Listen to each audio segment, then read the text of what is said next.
홍콩 디즈니랜드에서 불꽃놀이 잘 보는 방법 소개해드릴게요. 홍콩 디즈니랜드의 성에는 다양한 비밀들도 숨겨져 있다는 사실, 꼭 먹어봐야 하는 간식도 다 먹어보고 꼭 봐야 하는 공연도 모두 보고 왔습니다. 놀이기구 속 숨겨진 이야기도 알고 타면 재미가 2배가 되죠. 모두 소개해드릴게요. 홍콩 디즈니랜드의 후기와 팁 지금 바로 시작합니다. 홍콩 디즈니랜드 두 번째 날이 밝아서 지금 가고 있는데요. 홍콩 디즈니랜드에서 하루를 보내고 바로 공항을 가야 되는 날입니다. 그래서 캐리어를 이렇게 들고 가고 있는데, 홍콩 디즈니랜드 같은 경우에는 공항이 가까워서 홍콩 디즈니랜드에서 시간을 보내시고 캐리어를 끌고 공항을 다시 가는 경우가 훨씬 더 많으실 거예요. 그런 경우에는 어떻게 하면 되는지를 좀 알려드리도록 하겠습니다. 홍콩 디즈니랜드에 방문하면 누구나 이 게이트를 지나게 되는데요. 이곳을 지나자마자 바로 캐리어 맡기는 곳이 나옵니다. 이곳은 단순히 캐리어를 맡아주는 서비스는 물론 디즈니 공식 호텔로 보내는 서비스도 제공하고 있죠. 주의할 건 캐리어든 백팩이든 단순 쇼핑백이든 무조건 하나로 치고 그 하나당 140달러, 우리나라 돈으로 약 24,000원을 부과한다는 겁니다. 그래서 큰 캐리어만 맡기고 단순 백팩이나 손가방은 파크한 라카에 맡기는 게 좋죠. 짐을 맡기면 이런 티켓을 주는데 짐을 다시 찾을 때까지 잘 보관하고 있어야 합니다. 파크 입구 쪽으로 가면 이런 분수를 보게 되는데요. 미키가 서핑을 하고 있죠. 이 방향에도 비밀이 있습니다. 오리지널 디즈니랜드인 애너하임 디즈니랜드 방향을 등지고 있는데, 이는 그곳으로부터 왔다는 의미를 부여하기 위해 그렇게 만들었다고 하네요. 분수 주변으로는 다른 캐릭터들도 있으니까 잘 찾아보세요. 전 제 최애인 도날드 덕을 찾았습니다. 가만히 보면 분수 모양이 둥근 것도 아니고 꽤 복잡한 모양처럼 보이는데요. 이를 하늘에서 바라보면 이런 모습이죠.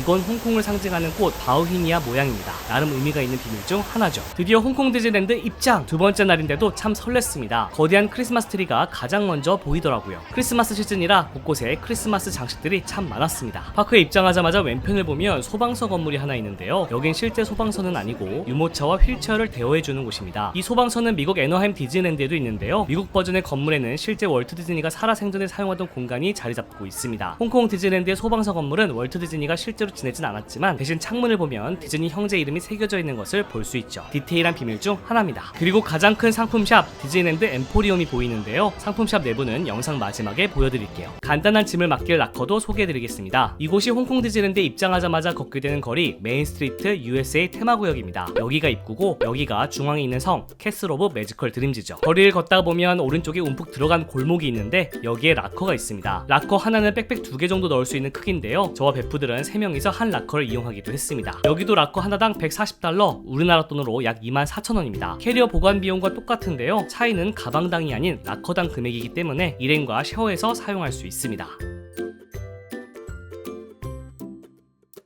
참고로 메인스트리트 USA는 실제 미국의 한 마을 거리처럼 꾸며져 있는데요. 월트 디즈니가 어린 시절에 살았던 마셸리라는 동네를 재현했다고 보면 됩니다. 실제 가게인지 아닌지 긴가민가한 곳들이 많죠. 이 중에는 실제 가게인 것도 있고 아닌 곳도 있습니다. 여기 이 호텔 마셀린은 실제 호텔은 아닙니다. 월트 디즈니가 어린 시절을 보낸 마셀린에 대한 이스터에그죠. 메인스트리트 USA에서 먹어봐야 할 간식으로는 미키 와플이 있습니다. 평범한 맛이지만 미키 와플 먹기는 디즈니랜드에서 한 번쯤 해봐야 할 일이죠. 크리스마스 시즌을 맞아서 트리 모양의 와플도 팔고 있더라고요. 메인스트리트 USA에서 즐길 어트랙션으로는 애니메이션 아카데미가 있습니다. 놀이기구는 아니고 디즈니 캐릭터를 직접 그려볼 수 있는 체험인데요. 시간이 정해져 있으니까 잘 확인해보세요. 그리는 캐릭터는 시간대마다 달라지고 날마다 달라지기도 합니다. 이 어트랙션은 사실 관광하고 넘어가시는 분이 굉장히 많으시더라고요. 라이드는 아니기 때문에 많은 분들이 흥미를 안 가지실 수는 있지만 전 세계 있는 디즈니 중에서 이렇게 그림을 실제로 그려볼 수 있는 곳들이 간혹 있거든요. 홍콩 디즈니에도 있습니다. 입장하면 마치 내가 애니메이터가 된 것 같은 느낌을 주는 책상들이 있습니다. 뭔가 교실 같기도 한데 묘한 설렘을 주는 공간이 나오죠.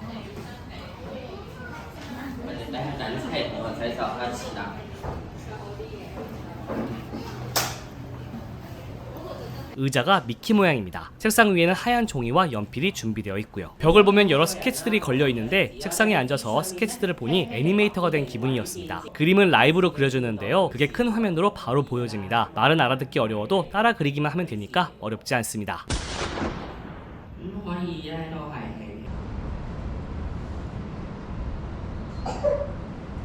제가 그린 미니마우스인데 어떤가요? 전 제가 그린 게 믿기지 않을 정도로 잘 그려서 기분이 좋았습니다. 그림에 좀 소질이 전 없어요. 원래 없는데도 따라 하면은 곧잘 그려 나오는 것 같아요. 저 원래 졸라맨밖에 잘 못 그려가지고 시간 나면은 꼭 체험을 한번 해보세요. 꾸겨졌어.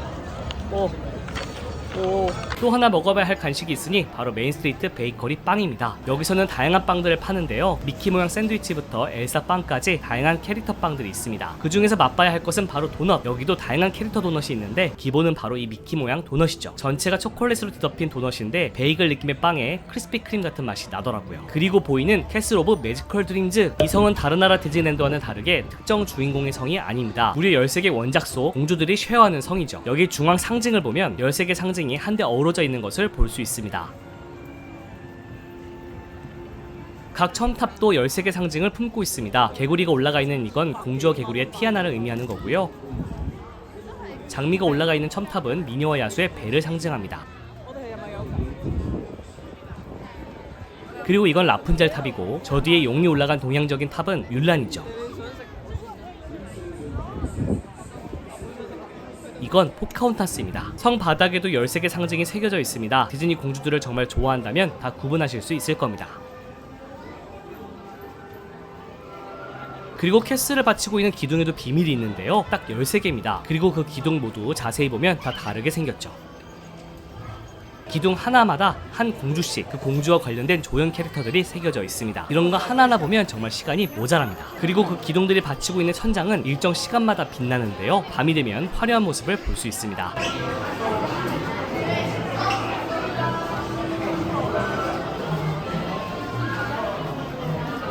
성 내부에는 인첸티드 트레저라는 샵이 있습니다. 세계적인 주얼리 브랜드 주대복이 운영하는 샵인데 디즈니와 결합된 주얼리 상품들을 볼 수 있죠.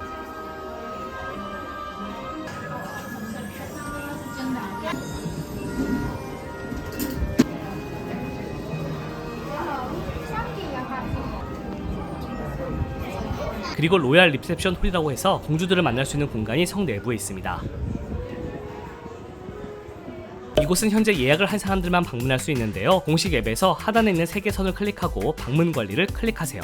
그런 후에 하단으로 쭉 내려가면 디즈니 스탠바이 패스가 있습니다. 뷰 로케이션을 누른 후에 로얄 리셉션 홀을 선택해서 예약을 하면 끝. 그날 예약이 모두 차면 체험이 불가능하기 때문에 파크에 입장하자마자 미리 예약을 해야 합니다. 제가 갔을 때는 인어공주 에리얼이 우리를 반겨줬습니다.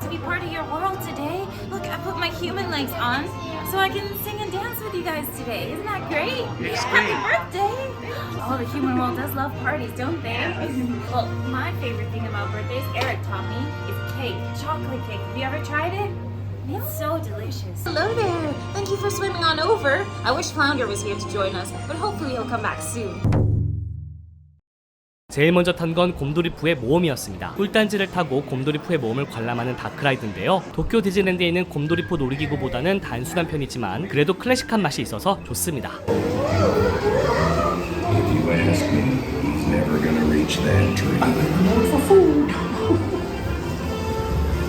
회전목마와 가깝고 캐슬 바로 뒤에 위치한 곳에는 로얄 뱅킷 홀이라는 이름의 레스토랑이 있습니다. 우린 여기서 점심을 먹었는데요. 제가 이곳을 선택한 이유가 있죠. 이곳은 디즈니 공주와 왕자를 테마로 하는 레스토랑인데요. 내부 곳곳에 디즈니 공주와 관련된 볼거리들이 있습니다. 디즈니 공주와 왕자가 된 것처럼 어느 성 안에서 밥을 먹는 것 같은 기분이 드는 곳인데요. 벽을 보면 디즈니 공주들과 관련된 그림들도 걸려 있습니다. 모두 아는 캐릭터들인지 한번 찬찬히 훑어보는 것도 재미있을 겁니다.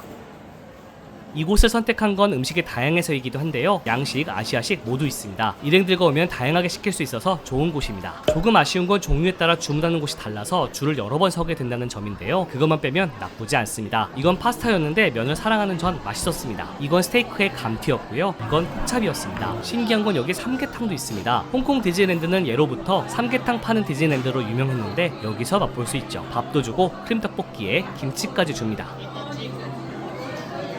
레스토랑 밖에는 바로 회전목마가 있는데요. 회전목마 앞에는 드림메이커스라고 불리는 월트 디즈니와 미키마우스 동상이 있습니다. 이건 디즈니 100주년을 맞아 2023년 10월에 세워진 최근 작품이니까 꼭 찾아보세요. 다음은 토이스토리랜드 테마구역으로 향했습니다. 여기서는 우리가 장난감이 되는 설정이라 모든 것이 갑자기 커지는데요. 입구 쪽에 길다란 나무들을 심은 이유도 우리가 그만큼 작아졌다는 것을 표현하기 위함입니다. 벤치도 아이스크림 막대로 만든 것 같은 모양을 하고 있죠. 입구에서는 우디가 반겨주는데 크기를 보면 우리는 우디보다 작은 장난감입니다. 여기에 우디가 서 있는 이유는 우리를 반겨주기 위함도 있지만 우리를 위해 앤디가 오는지 망을 보는 컨셉을 가지고 있기도 하죠.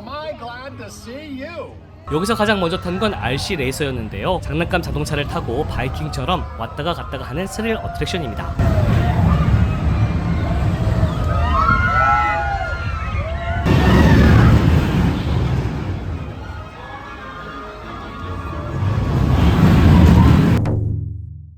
그 옆으로는 낙하산을 타고 내려오는 라이드도 있는데 이것도 재밌습니다. 은근 스릴 넘치죠. 이 낙하산 어트랙션 옆으로는 비행기 하나가 있습니다. 여기서 이 번호를 잘 보세요. 이건 홍콩에서 토이스토리가 개봉한 날짜입니다. 테마구역 반대쪽은 렉스가 망을 보고 있네요.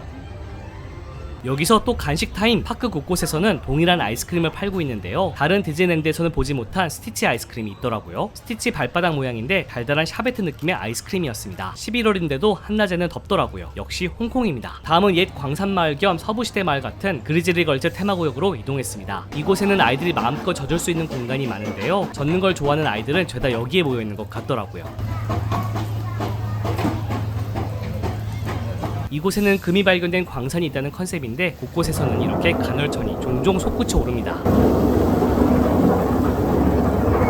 간헐천 주변으로는 실제로 젖는 곳도 있으니까 주의하세요. 이 테마구역에는 빅 그리즐리 마운틴 러너웨이 광산열차 롤러코스터가 있습니다. 광산에 곰가족이 숨어들었다는 재미난 이야기를 가지고 있는 롤러코스터죠. 그래서인지 롤러코스터가 질주하는 산 자체가 곰처럼 생긴 것이 특징입니다.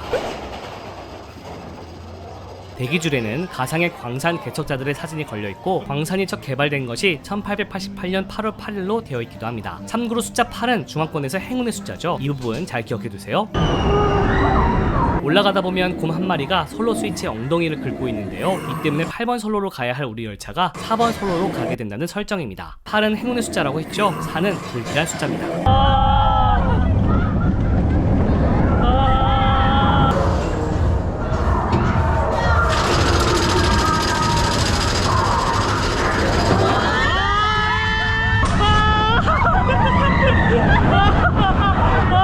이번에는 엄마 곰과 아기 곰이 먹거리를 찾다가 다이너마이트를 잘못 건드립니다.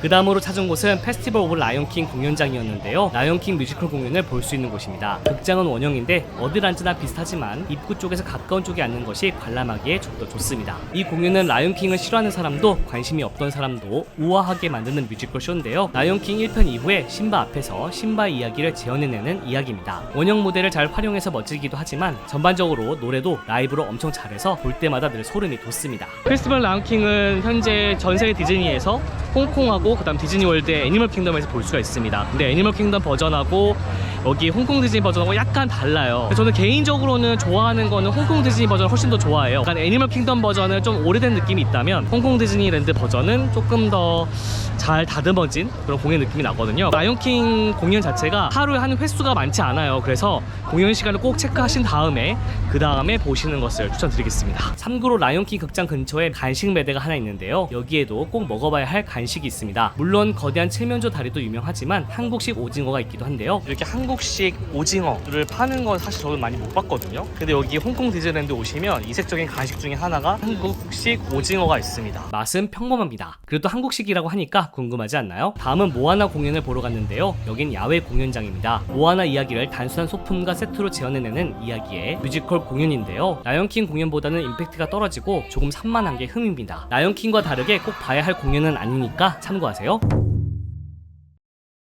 걷다가 보니까 디즈니 100주년 기념 상품 매대도 하나 있더라고요. 유리병에 5분 동안 내가 담고 싶은 디즈니 미인 피규어를 마음껏 담을 수 있는 곳이었습니다. 제한 시간은 5분이더라고요. 이렇게 담는데 약 59,000원이라고 하는데 괜찮은 것 같나요?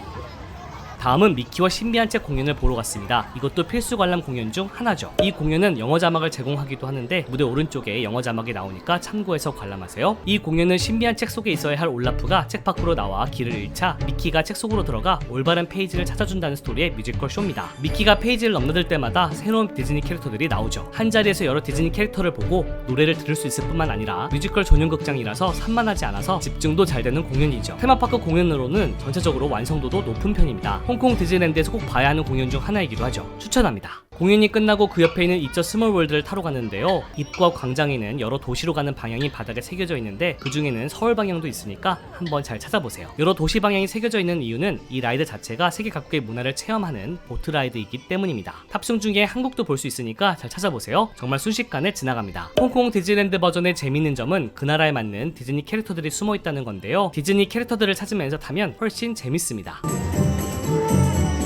그리고 출발할 때와 도착할 때 한국어 인사말도 있으니까 잘 찾아보세요. 다른 나라 디즈니랜드의 이츠 스몰 월드에서는 한국어 인사말 찾기가 어렵거든요. 눈이 펑펑 내리는 이곳은 더피와 친구들 테마로 꾸며진 크리스마스 공간입니다. 더피와 친구들 캐릭터를 좋아한다면 꼭 가봐야 할 곳이죠.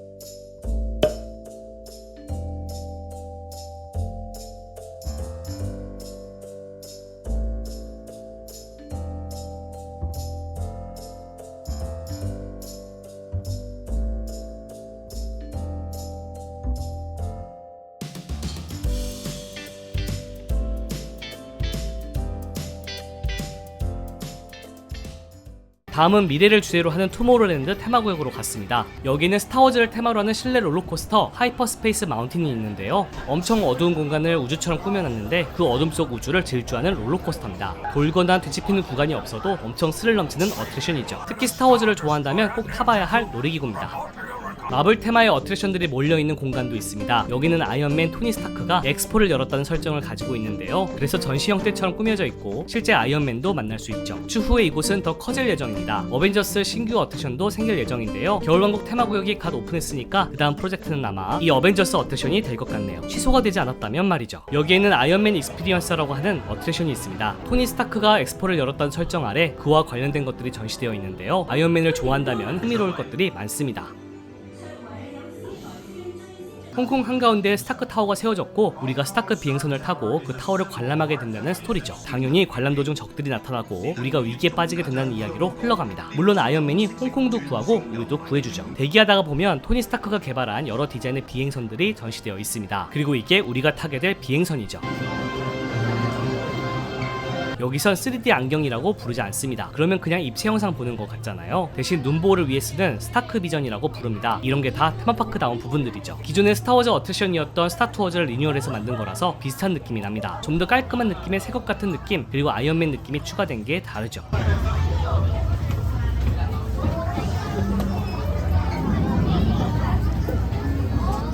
그런데 이 라이드는 은근 멀미가 잘 납니다. 멀미에 취약하다면 꼭 참고해서 타세요. 이 옆으로는 앤트맨과 와스프, 나노배틀 어트랙션이 있습니다. 슈팅 다크라이드죠. 총을 들고 반짝거리는 타겟을 맞추면 점수가 올라가는데요. 기존에 있던 토이스토리 슈팅 다크라이드를 리뉴얼한 거라서 비슷한 느낌이 많이 납니다. 어느 순간 우리가 작아진다는 설정도 있어서 모든 게 커지기도 하죠.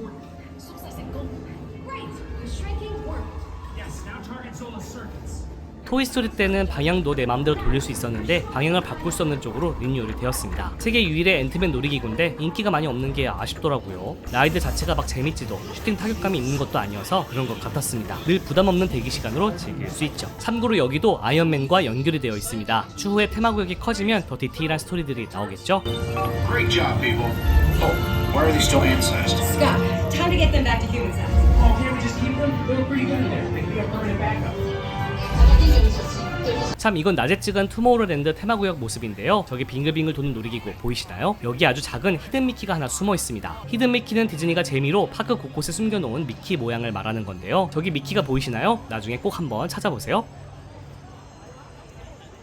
마지막으로 탄 건 제가 정말 좋아하는 다크라이드 미스틱 매너였습니다. 이 오묘한 저택안을 관람하는 놀이기구죠. 이 저택의 주인은 헨리 미스틱 경입니다. 그에게는 원숭이 친구 알버트가 있죠. 그는 전 세계에서 유물을 모으는 사람으로 이 저택에 그 유물들을 모아놨습니다. 그리고 우리를 초대했다는 설정이죠. 미스틱 매너 입장하자마자 이렇게 보시게 되면은 그림이 걸려있는데 헨리 미스틱 경이 처음 오픈했을 때 이때 커튼식 하는 걸 보실 수가 있어요. 그래서 여러 그런 중요한 사람들을 모셔놓고 이제 오픈식을 하는 거고, 여기 알버트가 있죠.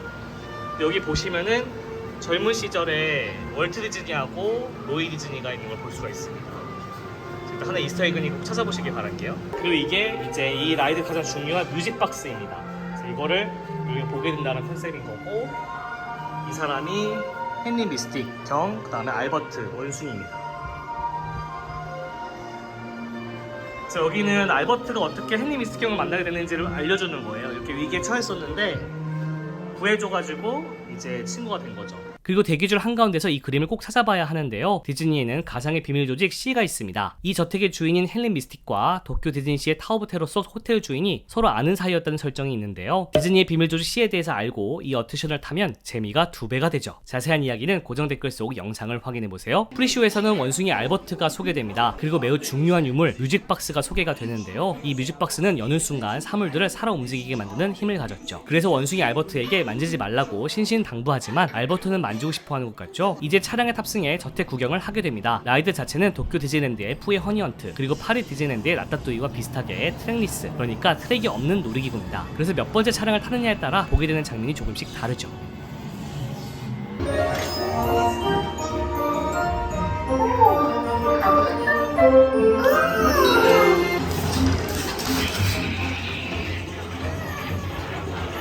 미스틱 매너 어트랙션의 내용이 더 궁금하다고요? 한국어 자막으로 만든 영상도 있으니까 궁금하신 분들은 고정 댓글을 확인해보세요.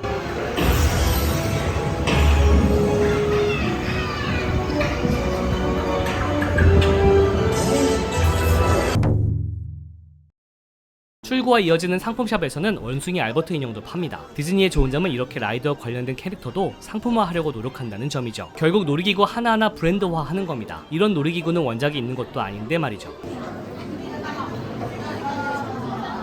다음은 특별한 곳에서 저녁을 먹기 위해서 익스플로러스 클럽을 찾았는데요. 여기서는 세미 뷔페를 즐길 수 있습니다. 그리고 공연 패키지로 할 경우에는 야간 불꽃놀이 모멘터스를 좋은 자리에서 볼 수 있기도 하죠. 전 공연 패키지로 했는데요. 홈페이지를 통해 미리 예약하는 게 좋습니다. 예약 링크는 고정 댓글에 남겨놓을게요.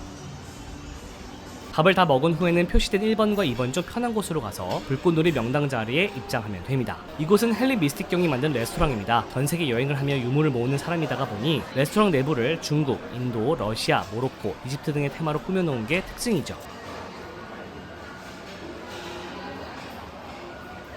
공연 패키지로 할 경우에 이렇게 반짝이는 미키 기념품 컵도 줍니다. 그리고 이런 팔찌도 주는데요. 이 팔찌가 있어야 불꽃놀이 명당 자리에 입장할 수 있으니까 꼭 받자마자 팔을 차세요. 기본적으로 한 사람당 하나씩 메인 메뉴를 골라야 합니다. 우선 이건 베트남 스타일의 치킨 라이스인데요. 베트남이나 태국 여행을 해봤다면 한 번쯤 먹어봤을 겁니다. 닭껍질 때문에 호불호가 갈릴 수도 있겠네요. 이건 구운 생선 요리였는데 껍질이 바삭바삭한 게 제일 맛있었습니다. 이건 버섯 라자냐입니다. 치즈가 아주 듬뿍 들었어요. 그리고 모로코 스타일의 케밥인데요. 역시 호불호가 갈릴 수 있겠더라고요. 그 외 음식은 뷔페 형태로 즐길 수 있습니다. 메인 메뉴에 뷔페까지 아주 푸짐하게 먹을 수 있죠. 각종 샐러드와 과일도 준비되어 있었고요. 미트볼, 치킨윙, 햄, 파스타도 있었습니다. 그리고 세계 각국의 문화를 담은 레스토랑답게 이집트, 모로코, 인도, 중국 스타일의 음식들이 참 많았는데요. 처음 먹어보는 맛들이 많아서 뷔페에 대한 호불호가 역시 있을 수 있습니다. 디저트는 귀여운 게 많더라고요. 미키 피라미드 초코 케이크, 중국 스타일의 월넛 쿠키, 초코 컵케이크, 겨울왕국 엘사 케이크, 그리고 미키 모양 마시멜로우도 있습니다. 다 먹은 후에는 캐슬 앞으로 이동했는데요. 지금 보신 것처럼 팔찌를 확인합니다. 그리고 바로 캐슬 앞에서 불꽃놀이를 볼 수 있죠. 제일 앞에서 볼 수 있기 때문에 너무 가까운 건 아닐까 걱정도 있었는데 캐슬과 적당한 거리가 유지되어서 딱 좋은 자리였습니다. 공연 시작 30분 전에는 무조건 자리 잡는 걸 추천드리는데요. 30분 전부터 프리쇼 형태로 5분마다 디즈니 공주 테마의 쇼가 진행되기 때문인 것도 있고, 공연 패키지로 했더라도 그 안에서 또 자리 선점이 있기 때문에 30분 전에는 입장하는 게 좋습니다. 공연 패키지를 안 하고 일반 관람한다면 1시간 전에는 좋은 자리 맞는 게 좋고요. 역시 적어도 30분 전에는 기다리는 게 좋습니다. 그런데 여기서 불꽃놀이를 포기하면 어트랙션 대기 시간이 확 줄어서 성향에 따라 선택 또한 필요하죠. 모멘터스는 전세계 디즈니의 불꽃놀이 중 가장 잘 만든 공연이라고 생각하는데요. 한국어 가사가 궁금하다면 고정 댓글을 확인해보세요. 한국어 자막으로 만든 영상이 있습니다.